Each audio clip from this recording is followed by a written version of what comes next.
ஏலக தமிழர் தினம் 2026 விழாவிலே கலந்து கொண்டு சிறப்பித்துக் கொண்டிருக்கக்கூடிய மாண்புமிகு அமைச்சர் பெருமக்கள் தாமு அன்பரசன் அவர்களே, மூப்பே சாமிநாதன் அவர்களே, மாண்புமிகு நாசர் அவர்களே, ராஜேந்திரன் அவர்களே, டிஆர்பி ராஜா அவர்களே, முன்னாள் இந்நாள் சட்டமன்ற நாடாளுமன்ற உறுப்பினர்களே, மலேசிய நாட்டினுடைய மாண்புமிகு அமைச்சர் திரு குலசேகரன் அவர்களே, இலங்கை நாட்டினுடைய மாண்புமிகு அமைச்சர் திரு சுந்தரலிங்கம் பிரதீப் அவர்களே, மொரிஷியஸ் நாட்டினுடைய மாண்புமிகு அமைச்சர் திரு நரசிங்கன் ராஜன் அவர்களே, பினாங்கு மாநில அரசு துறையினுடைய நிர்வாக குழு உறுப்பினர் திரு சுந்தரராஜலு சோமு அவர்களே, கயனா நாட்டினுடைய முன்னாள் பிரதமர் திரு மோசஸ் வீராசாமி அவர்களே, மைக்ரோசாப்ட் நிறுவன தலைவர் துணைத் தலைவர் திரு பொன்ராஜ் அவர்களே, நிறைவாக நன்றி உரை ஆற்ற இருக்கக்கூடிய அயலக தமிழர் நல வாரியத்தினுடைய தலைவர் திரு கார்த்திகேய சிவசேனாதிபதி அவர்களே, வாரிய உறுப்பினர்களே, தலைமைச் செயலாளர் திரு முருகானந்தம் ஐஏஎஸ் அவர்களே, முதன்மைச் செயலாளர் திருமதி ரீட்டா ஹரிஷ்டக்கர் ஐஏஎஸ் அவர்களே, ஆணையர் திரு வள்ளலார் ஐஏஎஸ் அவர்களே, மதிப்பிற்குரிய விஏடி நிறுவனர் திரு விஸ்வநாதன் உள்ளிட்ட சிறப்பு விருந்தினர்களே, அயலக தமிழர் நலன் சார்ந்திருக்கக்கூடிய அமைப்புகளின் நிர்வாகிகளே, அரசு உயர் அலுவலர்களே, பத்திரிகை மற்றும் ஊடகத்துறையை சார்ந்த நண்பர்களே, உங்கள் அனைவருக்கும் என்னுடைய அன்பான வணக்கம். தாய் மண்ணான தமிழ் மண்ணுக்கு வந்திருக்கக்கூடிய உங்க எல்லாருக்கும் முதல்ல அயலக தமிழர் நாள் வாழ்த்துக்களை சொல்லி புத்தாண்டு வாழ்த்துக்களையும் தமிழர் திருநாளாம் பொங்கல் வாழ்த்துக்களையும் சொல்லி வருக வருக வருக என வரவேற்கிறேன். தமிழ்நாட்டினுடைய முதலமைச்சராக மட்டுமல்ல, உங்களுடைய உடன்பிறப்பா நான் வரவேற்க கடமைப்பட்டிருக்கிறேன். உலகின் பல நாடுகளிலேயும் இந்தியாவின் மற்ற மாநிலங்களிலும் தமிழர்களான நீங்களும் உங்களுடைய குடும்பத்தாரும் பல முக்கிய பொறுப்புகளையும் நல்ல நிலையிலையும் இருக்கிறதை நினைச்சு நான் பெருமைப்படுகிறேன், மகிழ்ச்சி அடைகிறேன். ஒவ்வொரு ஆண்டும் ஜனவரி மாதம் நீங்க எல்லாரும் உங்க சொந்தங்களை பார்க்க தமிழ்நாட்டுக்கு வரீங்க. நம்ம எல்லோரும் எதனாலையும் யாராலும் பிரிக்க முடியாத தமிழ் சொந்தங்கள், தமிழின சொந்தங்கள். இது பல்லாயிரம் ஆண்டு காலத்து சொந்தம், இன்னும் பல பல ஆண்டு தொடரப்போகக்கூடிய சொந்தம். நாடுகளும் கடல்களும் நம்மை பிரிச்சாலும் மொழியும் இனமும் நம்மை உணர்வால் இணைக்குது. 70 நாடுகளிலிருந்து, இந்தியாவுடைய பல்வேறு மாநிலங்களிலிருந்து நீங்கள்லாம் வந்திருக்கிறீங்க. தமிழர் திருநாளாம் பொங்கல் நேரத்தில் இந்த மாபெரும் தமிழர் ஒன்று கூடக்கூடிய கடலை சிறப்பாக ஏற்பாடு செஞ்சிருக்கிறீங்க. அப்படி ஏற்பாடு செஞ்சிருக்கக்கூடிய அயலக தமிழர் நலத்துறையினுடைய அமைச்சர் நம்முடைய மாண்புமிகு அமைச்சர் நாசர் அவர்களுக்கும் துறை அதிகாரிகளுக்கும் என்னுடைய பாராட்டுக்கள், வாழ்த்துக்கள். நம்ம நாசரை பற்றி சொல்லணும்னா கொஞ்சம் சத்தம் போடுவார், சவுண்டு கொடுப்பாரு, ஆனால் வேலை நடக்கும். ஒரு வேலையை அவ்விடத்தில் ஒப்படைச்சா நாம் எதிர்பார்த்ததை விட சிறப்பாக செய்யக்கூடிய ஆற்றல் பெற்றவர் நம்முடைய நாசர் அவர்கள். நேற்றிலிருந்து நிகழ்ச்சியை பற்றி நீங்கள் கொடுத்த பேட்டியை பார்த்தப்போ நாசர் தன்னுடைய பணியை சிறப்பாக செஞ்சு ப்ரூவ் பண்ணியிருக்கிறார். 100 ஆண்டுகளுக்கு முன் தங்களுடைய தாய் மண்ணான தமிழ்நாட்டில் இருந்து பல்வேறு காரணங்களுக்காக, வாய்ப்புகளுக்காக பறந்து சென்றவர்கள் உங்க முன்னோர்கள். அவங்கள வாழ்க்கையை தேடி போனவங்கன்னு சொல்றதை விட அந்தந்த நாடுகளை வளப்படுத்த போனவங்கன்னு சொல்றது தான் பொருத்தமா இருக்கும். தாங்களும் வளர்ந்து தங்களுடைய உழைப்பால் அந்த நாட்டையும் வளப்படுத்தி இருக்காங்க. அதுக்காக சிறந்த சான்று தான் நீங்க தான். வெளிநாட்டில் வாழ்ந்தாலும் தமிழ்நாட்டை மறக்காதவங்க நீங்க இருக்கீங்க. அதனால தான் தமிழ்நாட்டில் வாழக்கூடிய தமிழர்களுக்கு நன்மை செய்கிறது போலவே அயல்நாட்டு தமிழர்களுக்கும் சகோதரனாக இருந்து நம்ம திராவிட மாடல் அரசு செயல்பட்டு வருது. உங்களுக்காகவே அயலக தமிழ்நலன் மற்றும் மறுவாழ்வுத்துறையை ஓய்வில்லாமல் உழைச்சிக்கிட்டு இருக்கு. வேற நாட்டில் செட்டிலாக இருக்கக்கூடிய சிட்டிசனாக இருந்தாலும் சரி, அயலகத்தில் உழைக்கிற தமிழ்நாட்டு தமிழராக இருந்தாலும் நீங்க எந்த குறையும் இல்லாம பலமா வாழணும்னு செயல்பட்டுக்கிட்டு இருக்கோம்.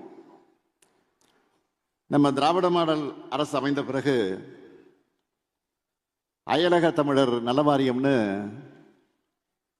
15 உறுப்பினர்களை கொண்டு ஒரு குழு அமைச்சோம். ஜனவரி 12 அயலக தமிழ் நாளாக கொண்டாடிக்கிட்டு இருக்கோம். தமிழால் இணைவோம், உலகெங்கும் தமிழ், தமிழ் வெல்லும்னு கருத்தரங்குகள் நடத்தப்பட்டிருக்கு. தமிழ்நாட்டில் 105 முகாம்களில் வாழக்கூடிய இலங்கை தமிழர்களுக்காக 7469 வீடுகள் கட்டித்தர திட்டமிடப்பட்டு படிப்படியாக கட்டி கொடுத்துக்கிட்டு இருக்கோம். வெளிநாடு வாழ் தமிழர்களுக்காக கட்டணமில்லா உதவி மையம் தொடங்கப்பட்டிருக்கு. தமிழ் வேர்களை தேடி பயணம் மூலமா உங்களை எல்லாம் தமிழ்நாட்டுக்கு அழைச்சிட்டு வரோம். புலம்பெயர்ந்த தமிழர்கள் தங்களுடைய சொந்த ஊர்களை மேம்படுத்தக்கூடிய எனது கிராமம் திட்டம் செயல்பாட்டில் இருக்கு. அயல் நாடுகளில் வேலைக்கு சென்று அங்கே இறக்க நேரிடக்கூடிய வாரிய உறுப்பினருடைய குடும்பத்துக்கு மாதந்தோறும் நிதி உதவி அளிக்கக்கூடிய திட்டம் அமலில் இருக்கு. Ukraine, Cambodia, Thailand, Myanmar, Israel இந்த நாடுகளில் இருந்து மட்டும் கடந்த 3 ஆண்டுகளில் 2397 தமிழர்கள் அயல் நாடுகளிலிருந்தும் வெளி மாநிலங்களிலிருந்தும் மீட்டு கொண்டு வந்திருக்கிறோம். தமிழ்நாட்டில் மட்டும் இல்லாமல் வெளிநாட்டிலேயே தமிழ் மொழி வளர்ச்சிக்காக பல திட்டங்களை வகுத்துட்டு இருக்கோம். இதுக்காகவே தமிழ் பரப்புரை கழகம் என்ற ஒரு அமைப்பை செயல்பட வச்சிருக்கிறோம். புலம்பெயர்ந்த மண்ணில் தமிழுக்காக பாடுபடக்கூடிய தமிழ் சங்கங்களுக்கு விருதுகள் மற்றும் அங்கீகாரம் அளிக்கிறோம். கல்வி, அறிவியல், தொழில்நுட்பம், வணிகம் ஆகிய துறைகளில் சாதனை படைக்கிற அயலக தமிழர்களை தேர்ந்தெடுத்து கணியன் பூங்குன்றனார் விருது வழங்கிட்டு இருக்கிறோம். அயலக தமிழர்களில் பன்முகைத்தன்மையோடு விளங்கக்கூடிய தமிழரை தேர்ந்தெடுத்து தமிழ் மாமணி விருதும் பட்டயம் வழங்கிட்டு இருக்கோம். அயல்நாட்டு தமிழர்கள் மற்றும் தமிழ் சங்கங்களுக்கு தமிழ்நாட்டுக்கும் இடையே உறவு பாலமாக செயலாற்றக்கூடிய அயலக தமிழ் இளைஞர் ஒருவருக்கு சிறந்த பண்பாட்டு தூதுவர் விருதையும் வழங்கிட்டு இருக்கிறோம். உங்களை பாராட்டணும்னு மட்டும் இல்லை, உங்களோட இருக்கக்கூடிய உறவு தொடரணும்னு தான் இதையெல்லாம் செஞ்சுக்கிட்டு இருக்கிறோம். வாழ்வதும் வளர்வதும் தமிழும் தமிழனுமாய் இருக்கணும்னு செயல்படக்கூடிய அரசு நம்ம அரசு. தமிழர்கள் எங்க எந்த நாட்டில் இருந்தாலும் அவங்க நல்லபடியா வாழணும் என்பதுதான் நம்முடைய நோக்கம். அந்த எண்ணத்தோடு தான் இலங்கை தமிழ் பிரதிநிதிகளுடைய கோரிக்கைகளை ஏற்று மாண்புமிகு பிரதமர் அவர்களுக்கு அண்மையிலே நான் ஒரு கடிதம் எழுதியிருக்கேன். நீ காலையில் கூட அவையெல்லாம் செய்திகளாக வந்திருக்கு, பத்திரிகையில் படிச்சிருப்பீங்க. இலங்கையில் அறிமுகமாக போகிற புதிய அரசியலமைப்பு சட்டத்தால் அங்கே வாழ்கிற நம்ம தமிழ் சொந்தங்களின் உரிமைகள் எந்த விதத்திலும் பாதிப்படையக்கூடாது. நீண்ட காலமாக அவங்க போராடி வரக்கூடிய அதிகார பரவலாக்கம் தமிழர் வாழக்கூடிய மாகாணங்களுக்கும் கிடைக்க வேண்டும். நம்முடைய இந்த கோரிக்கையை இலங்கை அரசு கிட்ட இந்திய அரசு வலியுறுத்தி உரிய நடவடிக்கை எடுப்பார்கள் என்று நான் நம்புகிறேன். இந்த 5 நபர்கள் கனவுகள் பற்றி இங்கே சொன்னாங்க, 5 பேர் சொன்னாங்க கனவுகளை பற்றி. மாபெரும் கனவுகளை கொண்டது நம்முடைய தமிழினம். அந்த கனவுகளை எல்லாம் அடைய வேண்டும் என்றுதான் நம்ம திராவிட மாடல் அரசுல நாடு போற்றும் பல நல்ல திட்டங்களை செயல்படுத்தி வரலாறு காணாத வளர்ச்சியை அடைஞ்சிக்கிட்டு இருக்கோம். நான் நிச்சயம் சொல்றேன், இந்த வளர்ச்சி என்பது நாம அடுத்த நிகழ்ச்சிக்கு நிகழ்த்த போற பாய்ச்சலுக்கான அடித்தளம். அதுக்காகத்தான் தமிழ்நாட்டில் இருக்கிற ஒவ்வொரு குடும்பத்தோட கனவுகளையும் கேட்கணும்னு உங்க கனவை சொல்லுங்க திட்டத்தை அண்மையிலே நான் தொடங்கி வச்சேன். தமிழ்நாட்டோட எதிர்காலத்தை தமிழ்நாட்டு மக்கள் தங்களுடைய கனவுகளால உருவாக்கணும்னு இந்த திட்டத்தை உருவாக்கி இருக்கிறோம். 2030ஆம் ஆண்டை மனசுல வச்சு உருவாக்கி இருக்கோம். இன்னும் சொல்றேன், தமிழ்நாட்டில் வாழக்கூடிய மக்கள் மட்டும் இல்ல, புலம்பெயர்ந்து வாழ்கிற தமிழர்கள் நீங்களும் உங்க கனவுகளை சொல்லணும்னு தான் இன்னைக்கு உங்ககிட்டயும் கனவுகளை கேட்டிருக்கிறோம். தமிழர்கள் கனவு கண்டா அதை நிச்சயம் அடைஞ்சே தீருவோம். கனவுகளை சுமந்து வந்து தாய் நிலத்தில் கனவுகளை சொல்லி இருக்கக்கூடிய உங்களை நான் கேட்கிறது என்னன்னு கேட்டீங்கன்னா, உலகத்தில் எங்க இருந்தாலும் உங்க அடையாளத்தையும் வேர்களையும் மறக்காதீங்க. உங்க உறவுகளை மறக்காதீங்க. எக்காலத்துக்கும் பொருந்தக்கூடிய உலக பொதுமுறையை தந்த வான்புகள் வள்ளுவர் பிறந்த மண்ணுக்கு சொந்தக்காரங்க நாம. ஊரை தாண்டிய ஊரும் உலகம் எப்படி இருக்குமே தெரியாத காலத்துல யாதும் ஊரை யாவரும் கேளிர்னு எல்லாரையும் சொந்தங்களாக்குறது இலக்கியம் படிச்ச கணியன் பூங்குண்ட மண் இது. தமிழ் என்கிற உலக மொழிக்கு சொந்தக்காரங்க நாம். தமிழ்தான் நம்மை ஒற்றுமைப்படுத்தும். சாதி வேற்றுமைகளையும் மத வேறுபாடுகளையும் வீழ்த்தி அனைவரையும் ஒன்றாக்கும் வல்லமை தமிழ் மொழிக்கு மட்டும்தான் உண்டு. வாழும் நாடுகளால நம்ம பிரிஞ்சிருந்தாலும் மொழி நம்மளை இணைச்சிடுது. வீழ்வது நாம இருப்பினும் வாழ்வது தமிழாக இருக்கட்டும்னு திராவிட இயக்க தமிழ் மண்ணில் விதைச்சது. அதனால்தான் இந்திய மாநிலங்களிலே தனித்தன்மை கொண்ட மாநிலமா தமிழ்நாடு வளர முடிஞ்சது. மொழிக்காக போராடின இயக்கம் மட்டும் இல்லை, மொழியுரிமைக்காக தங்கள் உயிரையே தந்த தியாக மரபுகளை கொண்ட இயக்கம் திராவிட முன்னேற்ற கழகம். அதே வேளை மொழிப்பற்று இனப்பற்றும் தான் நமக்கு உண்டு. அது மொழி வெறியா இனவெறியா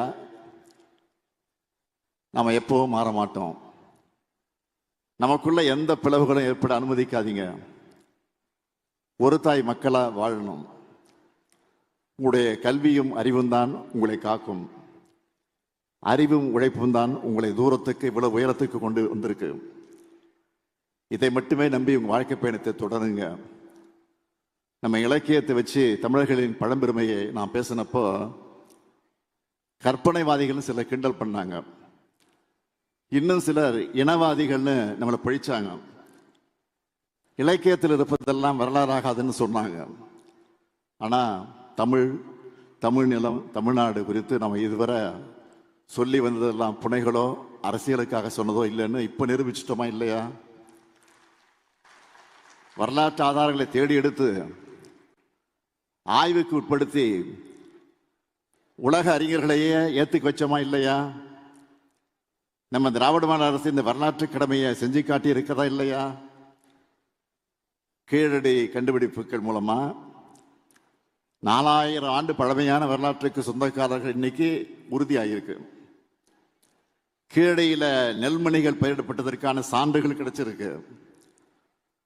அந்த காலத்திலே கல்வி பெற்றவர்களாக தமிழர்கள் இருந்திருக்கிறோம். சிவகலை வாழ்விட பகுதியில் சேகரிக்கப்பட்ட மண் மாதிரிகளை ஆய்வு செஞ்சதுல அங்க நீர் செல்லும் செங்கல் வடிகால நன்னீர் சென்றிருக்கு. கிருஷ்ணகிரி மாவட்டம் மயிலாடுதுறை மாவட்டத்தில் கிடைச்ச பொருளின் மூலமா தமிழ்நாட்டில் இரும்பின் பயன்பாடு 4600 ஆண்டுகளுக்கு முன்னாடியே இருந்திருக்குன்னு கணக்கீடு செய்யப்பட்டிருக்கு. நம்ம கண்டுபிடிப்புகள்லாம் அழகாக காட்சிப்படுத்தி கீழடி அருங்காட்சியகம் மற்றும் பொருணை அருங்காட்சியகத்தில் நான் தான் அண்மையில் திறந்து வச்சேன். நீங்க எல்லாரும் அங்கே போய் கட்டாயம் பார்க்கணும், பார்வையிடணும்.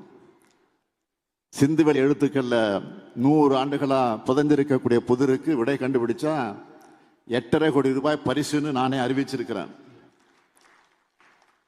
தமிழ்நாடு அரசோட தொல்லியல் துறை சார்பில் சிந்துவெளி பண்பாடு கண்டுபிடிப்பு 100ஆண்டு நிறைவு பன்னாட்டு கருத்தரங்கத்தை நடத்தி இருக்கிறோம். சிந்துவெளி நாகரிகத்தை உலகுக்கு அறிவிச்ச சர்ஜான் மார்ஷல் அவர்களுக்கு சிலை அமைச்சிருக்கிறோம். ஆண்டுக்கு 5 கோடி ரூபாய் நிதி ஒதுக்கப்பட்டு நாட்டிலேயே அதிக அளவு தொல்லியல் அழகாக நடைபெற்ற ஒரு மாநிலமா தமிழ்நாடு இன்றைக்கு திகழ்ந்து கொண்டிருக்கிறது. தமிழ் பண்பாட்டிய தொன்மையை உலகையே செய்ய உழைக்கிற அறிஞர்களுக்கு ஆண்டுதோறும் விருதுகள் வழங்கப்படும் அறிவிச்சிருக்கிறோம். இதனாலதான் இது ஒரு கட்சியின் அரசு அல்ல, இனத்தின் அரசுன்னு நான் தலை நிமிர்ந்து சொல்றேன். 2 நாட்களுக்கு முன்னால கூட குரல் வார விழா நிகழ்ச்சிகள் தமிழ்நாடு முழுக்க நடைபெற இருக்குன்னு நான் அறிவிச்சிருக்கிறேன். வள்ளுவரை கொண்டாடுறதுல நம்மளை அடிச்சுக்க யாரு இருக்காங்க? மொழி சிதைஞ்சா இனம் சிதையும், இனம் சிதைஞ்சா நம்ம பண்பாடு சிதைஞ்சிடும், பண்பாடு சிதைஞ்சா நம்ம அடையாளம் போயிடும், அடையாளம் போயிட்டா தமிழர்னு சொல்லிக்கிற தகுதியை இழந்துடுவோம். நீங்க எங்க வாழ்ந்தாலும் ஒற்றுமையா வாழுங்க, அந்த நாட்டின் வளர்ச்சிக்காக பாடுபடுங்க. அதே வேளையை தமிழ்நாட்டுக்கு அடிக்கடி வாங்க, அங்க உள்ளவர்களுக்கு தமிழ்நாட்டின் பெருமைகளை எடுத்து சொல்லுங்க. உங்க சகோதரனா இந்த முத்துவேல் கருணாநிதி ஸ்டாலின் தான் தமிழ்நாட்டில் முதலமைச்சரா இருக்கான்னு மறந்துடாதீங்க. நமக்காக தமிழ்நாட்டில் ஒரு சகோதரன் இருக்கான், தமிழ்நாட்டில் இருக்கான்னு நம்பிக்கையோடு வாழுங்க. அனைவருக்கும் பொங்கல் மற்றும் தமிழகத்தினால் நல்வாழ்த்துக்களை தெரிவித்து இந்த அளவில் என்னுடைய உரையை நிறைவு செய்கிறேன். நன்றி, வணக்கம்.